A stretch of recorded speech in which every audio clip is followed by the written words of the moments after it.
some of the issues around the way in which the labour market and the trending down in the mining sector and so on was going. The thing that stood out to me, though, was your comment about 457 visas and the fact that most of those were New Zealanders and they've all gone home or they're all in Bondi. I just wondered, that in itself was a pretty startling revelation, given some of the political arguments and dialogue that went on for so long in this country about who was coming in and who were not getting appropriate wages and so on. Did that surprise you when you looked at those statistics? Yes. I mean, one of the surprises really in the economic story over the last couple of years is we've been any number of very high-profile job losses coming through in the mining side, other parts of the economy as well. But when you look at the official data, jobs growth has been positive all the way through that period of what seems like quite large job losses. So as fast as people were losing their jobs, people elsewhere were gaining them. And so it was trying to rationalise what was going on there that revealed the sort of things that we talked about. And there's also been an element of luck, it has to be said, in the story, and that luck comes down to the fact that most of the growth in the economy has actually been in the services side of things, and service industries tend to be a lot more labour intensive than those capital intensive industries like manufacturing and mining, where the job losses have been coming from. So that sort of contribution or distribution of growth helped. Plus it's yet another positive from what is generally seen as a negative. Wages growth has been very weak. In fact, labour costs in Australia have gone nowhere over the last three years. And labour costs are an input into that decision about hiring people. It's not just about output growth. The cost side also matters. So I think that income weakness that's seen as a negative, in fact, is one of the reasons our labour market has held up remarkably well. Thank you. Mark, always delighted by any presentation that you give, because you set some very interesting directions for people to think about the nature of politics. And I was particularly taken by your comments around the contextual environment and talking about the two-speed political economy with the so-called experts that, you know, looked after somebody in an election and didn't win and came not even third. But the other thing that particularly caught my attention was your comments towards the end around tactical voting.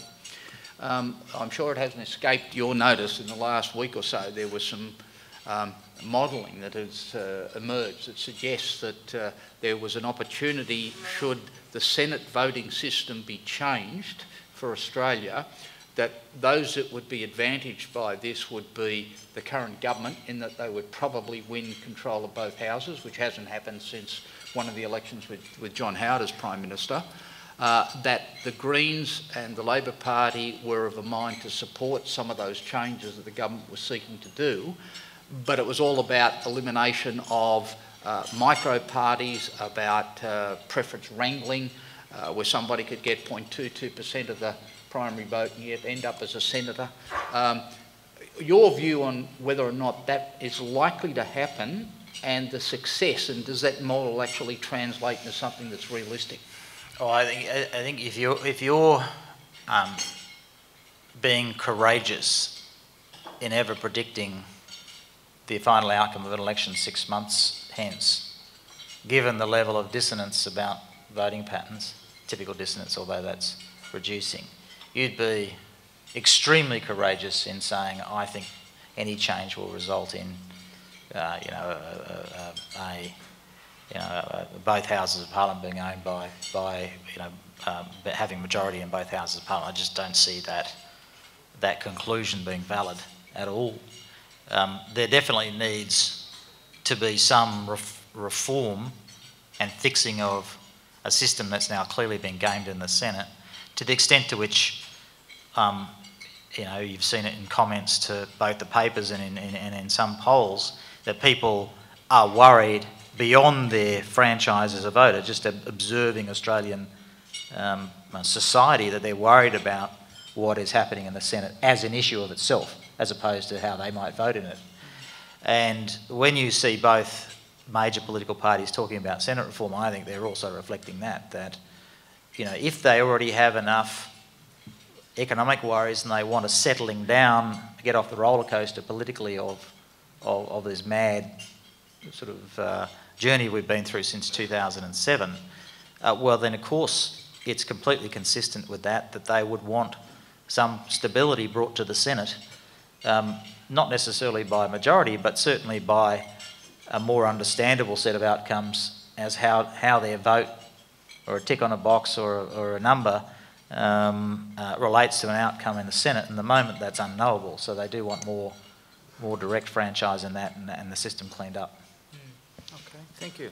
I have a question over here. Thank you. Yes, good afternoon. Brett Wright from Heavy Vehicle Industry Australia. A question for Mark Textor.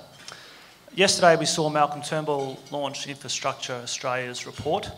One of the interesting recommendations in that was for the heavy vehicle industry, but also all road users, and that was abolishing fuel excise and registration. Heavy vehicle industry would be affected within 5 years and everyone else within 10. Which basically means technology fitted to every vehicle on the road, so they can of course charge you for the appropriate use, the more equitable use of the infrastructure. What is the likelihood of any government being able to implement a reform, given the privacy implications of fitting technology to every vehicle, both commercial vehicles and personal vehicles, and the likelihood of their success, you might say, and how would they go about prosecuting that argument? Without wanting to cop out on that question, I'm the worst policy person you could speak to in politics. So unlike commentators on TV, I don't pretend to be what I'm not. I'm not aware of that policy, and I'm broadly aware of the announcement, but I haven't looked into the details. You do bring up an interesting question of privacy, though, because several of our speakers talk about reciprocity. It's happening now with cars. So right now, when you transfer the ownership of your car and say you have a decent one with GPS and so on, and it records for the purposes of the mechanics what you've done in that car, whether you've sped it or not, whether you've overrid the engine, whether you've changed the oil, the data from that car is transferred to the next from you to the next person, or in fact the manufacturer. So it brings up a broader issue, I think, in that one of the emerging issues that's a pregnant issue, that is not yet obvious but gestating, is that there is not a question around data privacy for people, but around data value. So if my data is being used by someone to improve the engineering of cars, or to fix the road system, or to help with the transport network, is what I'm paying in giving you that data, either voluntarily or not, being returned in value. Will it actually build better roads? Will it actually improve the safety of this car? Or are you just using that data without my permission and without giving me a rebate for it for your own profiteering purposes? Thank you.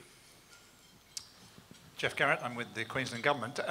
Mark, in your threefold key issues, you didn't really touch on, but perhaps you could, on the whole rise of personality politics, the whole Donald Trump et al. Saga in the US, and the disaffection with traditional career politics, and how that's influencing things going forward.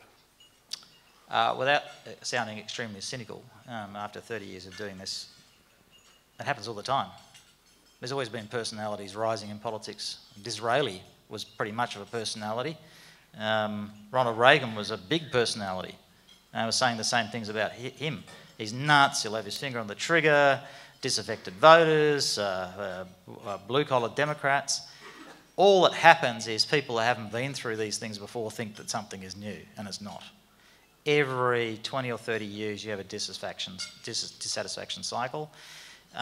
Perhaps there's another way to explain it. Maybe there's some really shit candidates because the other candidates are shit too.